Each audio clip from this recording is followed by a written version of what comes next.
मेरे आका ईद के मौके पर नमाज ईद पढ़ने के लिए तशरीफ लेकर के जा रहे हैं।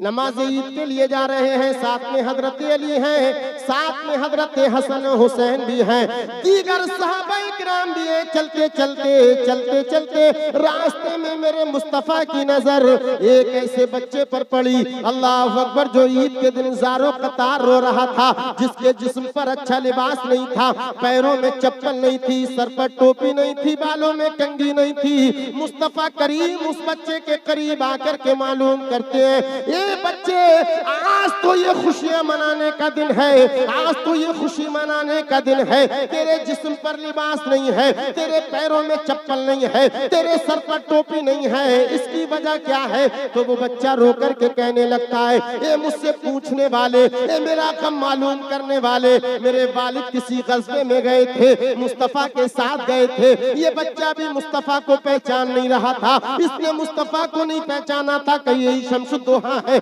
यही बदरुद्दुजा है, यही नूरुल हुदा है। शिकायत करने लगा, ये मुझसे मालूम करने वाले, मेरी गमख्वारी करने वाले, मेरे वालिद नबी के साथ किसी जंग में गए थे, शहीद हो गए थे। मेरी अम्मी ने दूसरी शादी कर ली। आज मेरे पास कपड़ा नहीं, मेरे पास सर छिपाने के लिए छत नहीं। आज के दिन कपड़े उसके जिस्म पर होते हैं कि जिसके माँ बाप हुआ करते हैं, पैरों में चप्पल उसके हुआ करती है, जिसका भाई हुआ करता है, सर में टोपी कंघी उसके हुआ करती है, जिसकी बहन हुआ करती है, ना मेरा बाप है, ना मेरी माँ है, ना मेरा कोई भाई है, ना कोई मेरी बहन है। तो मुस्तफा ने कहा था, ये बच्चे तू परेशान ना हो, मैं शम्सुद्दोहा हूँ, मैं आखिरी नबी हूँ, मैं पैगंबर हूँ, चल मेरे साथ चल। जब तक तुझे खुशी मैसर नहीं हो जाती, मैं नमाज पढ़ने आगे नहीं बढ़ूंगा। अल्लाह अल्लाह। मेरे आका कहने लगे, बच्चे क्या तू अब भी खुश नहीं होगा कि मुस्तफा तेरे वालिद हो जाए, हजरत अली तेरे चचा हो जाए, हजरत हसन हुसैन तेरे भाई बन जाए, हजरत फातिमा तेरी बहन बन जाए, हजरत आयशा तेरी माँ बन जाए। तो वो बच्चा कहने लगा, या रसूल अल्लाह, अगर आप मेरे वालिद बन गए, हजरत अली मेरे चचा बन गए, हजरत हसन हुसैन मेरे भाई बन गए, हजरत फातिमा मेरी बहन बन गई, हजरत आयशा मेरी माँ बन गई, तो दुनिया के अंदर मुझसे ज्यादा धनी कोई नहीं हो सकता।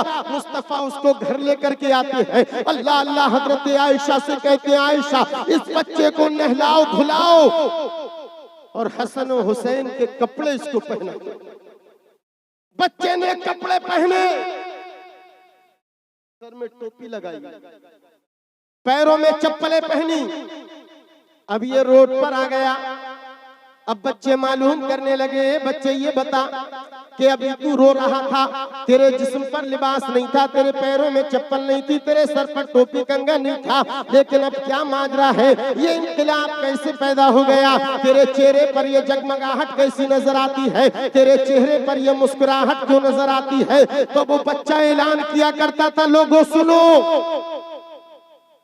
आज मैं सबसे ज्यादा किस्मत वाला धनी हो गया हूँ, इसलिए कि मुस्तफा मेरे वालिद गिरामी हो गए, हजरत इमाम हसन हुसैन मेरे भाई हो गए हैं, हजरत अली मेरे चचा बन गए हैं। तो दूसरे लोगों ने, जब बच्चों ने सुना था, तो वो बच्चे कहने लगे थे, काश के हमारे अब्बा भी शहीद हो गए होते, ताकि मुस्तफा का बेटा बनने का शरफ हमें भी हासिल हो जाता, हजरत इमाम हसन हुसैन का भाई बनने का शरफ हमें भी हासिल हो जाता।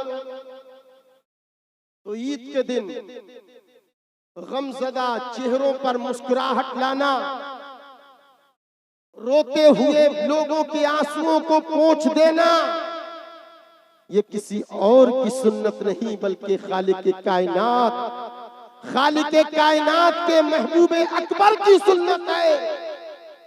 लिहाजा इस सुन्नत को जिंदा करे रहे। ये ईद का मुकद्दस महीना आएगा आपके सामने, तो गरीब, यतीम, लाचार, बेवा, मजलूम, इन लोगों की खैरगिरी करना, ईद के दिन जहां आपका बच्चा अच्छा लिबास पहना हो, वहीं पर आपके महल्ले का गरीब और यतीम बच्चा भी लिबास पहना हो। जहां ईद के दिन आपके बच्चे अच्छा खाना खाते हो, आपके महल्ले के गरीब और यतीम बच्चे भी खाना खाते हो। इसलिए कि अगर आपने अच्छे अच्छे खाने खा करके माकुलात और मशरूबात से अपने आप को शिकम सैर कर लिया और आपका पड़ोसी अल्लाह अकबर भूखा सो गया, तो ऐसी इबादतें, ऐसे खाने, ऐसी ज़ियाफ़तें तुम्हारे मुंह पर मार दी जाएंगी जब तक कि तुम्हारा पड़ोसी तुमसे खुश न हो। तो अपने पड़ोसियों का ख्याल, इस माह मुबारक में कुरान की तिलावत करना। हमारी माए बहनें कसरत के साथ कुरान की तिलावत करें। आज हमने इस रमज़ानुल मुबारक के महीने को खाने पीने का महीना समझ रखा है। कुछ लोगों ने खाने पीने का महीना समझ लिया, इबादत कम करते हैं, खाना पीना ज्यादा करते हैं। इफ्तारी के मौके पर आप देखो, ये बना दो, वो बना दो, ये कर लो, वो कर लो, और ये हमारी माए बहनों को इस तरीके से परेशान करते हैं। रोजे का टाइम होता है, सब दस्तरखान पर मौजूद हैं, अपना अपना रोजा खोलते नजर आते हैं, लेकिन ये हमारी माँ बहनें किचन में खड़े होकर के किसी के लिए गरम गरम पापड़ दिया करती हैं, किसी के लिए पकौड़े बनाती हैं, पकौड़ी बनाया करती हैं, किसी के लिए ये दिया करती हैं।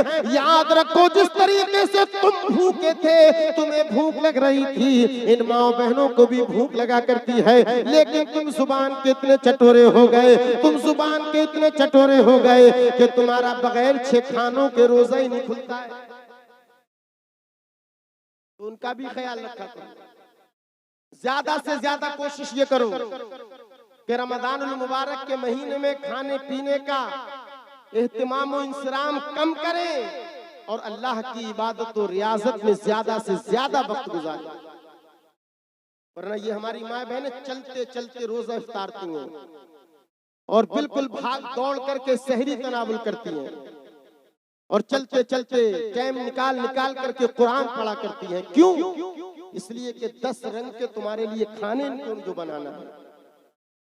तो इस रमजानुल मुबारक के महीने को आप इबादत और रियाजत में गुजारें। इंशाअल्लाह अगर आपने अल्लाह की इबादत और रियाजत में ये पाक मुकद्दस मुताहर पाकीज़ा महीना गुजार लिया, तो इंशाअल्लाह बरकतें हमारे घरों में राज करती नजर आएंगी, रहमतें हमारे घरों में होंगी और अल्लाह रब्बुल इज्जत की बारगाह के मुकर्रब बंदे बन जाएंगे। और इंशाअल्लाह बाद ईद भी हम और आप अगर हमने दिलजोई के साथ, दिल की सफाई के साथ कुरान पढ़ लिया, नमाज की पाबंदियां कर ली, हमने रोजे रख लिए, तो इंशाअल्लाह हम ईद के बाद भी यही काम करते नजर आएंगे।